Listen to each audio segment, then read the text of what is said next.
El debate ante una situación desgraciada como fue el caso del músico Santiago Moreno Charpentier, más conocido como Chano, refleja el desconocimiento de la ley por parte de las personas directamente involucradas y también por muchos especialistas. De este tema hablamos con el doctor psiquiatra Rafael Milano. Chano había tenido brote psicótico este fin de semana y volvió a tenerlos en las últimas horas a tal punto que terminó atacando a su mamá. ¿Qué es lo que sucedió específicamente con el caso de Chano hace unos días, doctor? La verdad es que para dar una opinión fundada habría que no formar parte del expediente o haber estado ahí. Lo que yo sí les puedo brindar es por ahí una disquisición entre una cosa y la otra. Un brote psicótico es una pérdida abrupta con la realidad que puede ser multifactorial. Puede ser que esté maridado por un consumo de sustancias, o puede ser que sea consecuencia de una patología psiquiátrica crónica, o también es posible que sea el resultado de un síndrome de abstinencia en el marco de un trastorno por abuso de sustancias. Bien, bien. Doctor, dicen que poco se ha hecho en la aplicación de la ley de salud mental, que tiene un poquito más de una década, que tiene 11 años específicamente de la sanción. ¿Cuál es la mirada respecto a esta ley? ¿Qué es lo que tiene? ¿Qué es lo que falta? Yo la verdad es que la mirada que tengo es crítica, porque creo que se forjó desde un escritorio y no desde la práctica. En segundo lugar, no se consultó siquiera a una facultad de medicina ni a ninguna asociación de psiquiatría. Los psiquiatras, si bien es importante el trabajo multidisciplinario, somos los que estamos en la primera línea de batalla cuando el cuadro es agudo y grave. Entonces, yo considero que una de las principales falencias justamente radica ahí, en cómo actuar ante un cuadro grave, por ejemplo, como este que surgió en estos días. Hay baches legales donde no hay ningún protocolo ni pasos a seguir como para poder dar una solución efectiva y veloz en un caso de urgencia como este. Entonces, es muy difícil cuando marcan unos márgenes tan estrictos y tan poco congruentes con la realidad de la clínica, poder desempeñarse en ese ámbito. Había un dato, doctor, que me llamó la atención. La ley disponía asignar la asignación de presupuesto de un 2 a un 10%, y que eso no se ha concretado aún todavía. ¿Es real?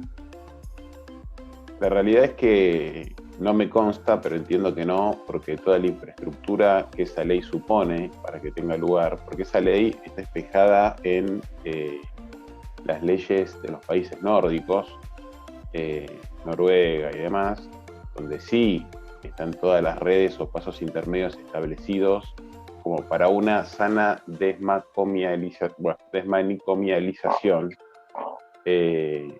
A nadie le gusta internar un paciente, es el último recurso. Lo que pasa es que yo creo que hay que desestigmatizarla y entender que es el último paso antes de que el paciente se lesione a sí mismo o lesione a un tercero. Entonces, es genial la ley que plantean si tuviese el marco necesario como para que se pueda llevar a cabo, pero acá plantean algo de un primer mundo, cuando en realidad todo lo que está organizado acá es del tercer o cuarto mundo. Entonces es prácticamente inaplicable cuando uno lo quiere llevar a la práctica. Por eso inicialmente todos los psiquiatras nos sentimos muy molestos, primero porque no se nos consultó, pero no por una cuestión de ego, sino por una cuestión de que somos los que estamos ahí y sabemos realmente cómo se manejan esas situaciones. No le dan la entidad necesaria a la enfermedad mental en la ley. O sea, es todo un constructo en teoría psicológico y social, y no se la reconoce como si fuese una enfermedad cardiológica o una enfermedad gastroenterológica. Entonces, partiendo de esa premisa, hay muchos problemas que son tangibles y cotidianos.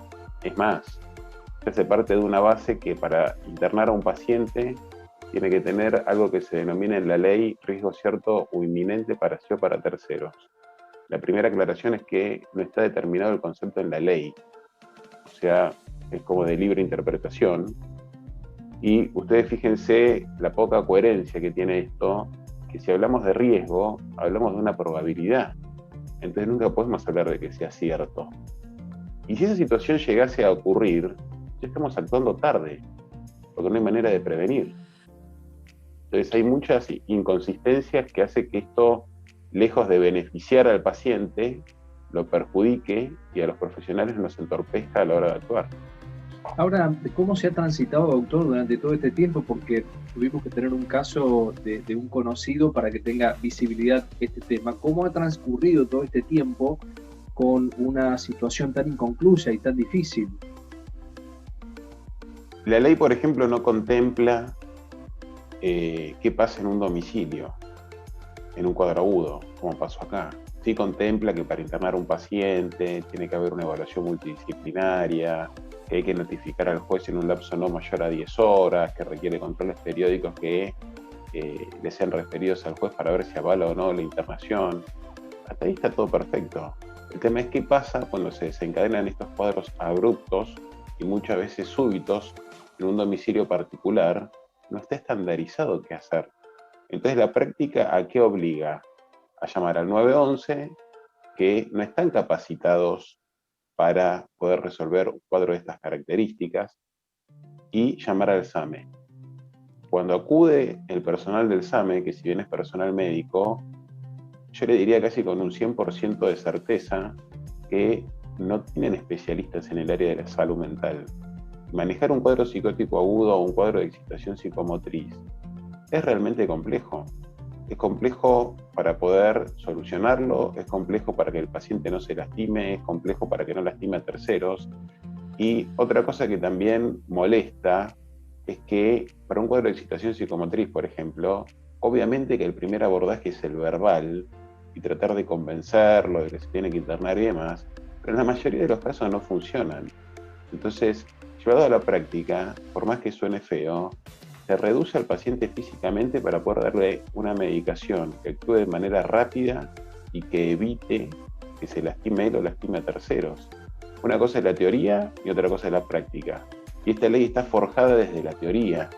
Entonces es muy complejo poder manejarse dentro de esos límites que decidieron enmarcar, cuando en realidad no son congruentes con lo que pasa en el accionar diario de la clínica. Doctor, también mucho se habla de, aparte de la ley, lógicamente la capacitación, ¿no? Y poco ha tenido, porque acá debiéramos estar instruidos respecto a cómo tratar una persona con este tipo de características y situaciones. Digo, pienso en la comunidad, en policías, en bomberos, en el personal de la calle, de a pie, porque una situación de esta, indudablemente, uno no sabe qué actitudes tomar, y ni hablar de personal policial, como fue en este caso que se actuó de manera muy agresiva, ¿no? Lo que pasa es que no están capacitados, ahí sí puedo llegar a inferir que no hubo una inversión necesaria como para capacitarlo, pero tampoco se puede descansar en que la fuerza de seguridad tenga la preparación necesaria para solucionar un cuadro psiquiátrico de alta gravedad. Otra cosa que también me comentaba, me dice, no, bueno, llamaron al psiquiatra, pero tardó 2 horas. Pero capaz que el psiquiatra de él no estaba próximo al lugar. Entonces ahí es donde radican los problemas.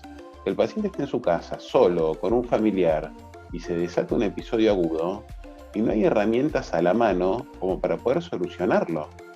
Es más, pues, supongamos que el psiquiatra se pueda hacer presente en el lugar porque estaba cerca, es la misma situación. O sea, el que tiene que poner el físico ahí es el psiquiatra. O esperar a que venga la policía, que a veces viene rápido, que otras veces no, y muchas veces incluso está demorada con otro cuadro psiquiátrico que sí lo pudieron llevar al móvil, que por ahí sí está con algún familiar, pero están dando vuelta por todos los nosocomios porque no logran receptarlo, porque no hay camas, o porque no cumplen estos criterios que hablábamos antes del supuesto riesgo cierto o inminente para quien lo evalúa en ese momento. Entonces esa persona queda boyando y ese móvil queda paralizado con esa persona. Entonces yo creo que hay que abarcarlo desde muchos lugares. Creo que hay muchas situaciones que no están contempladas.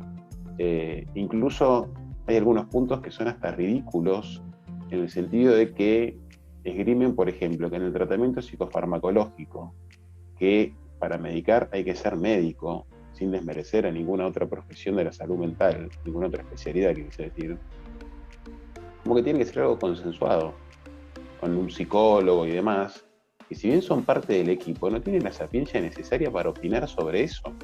Eso es bien de resorte médico.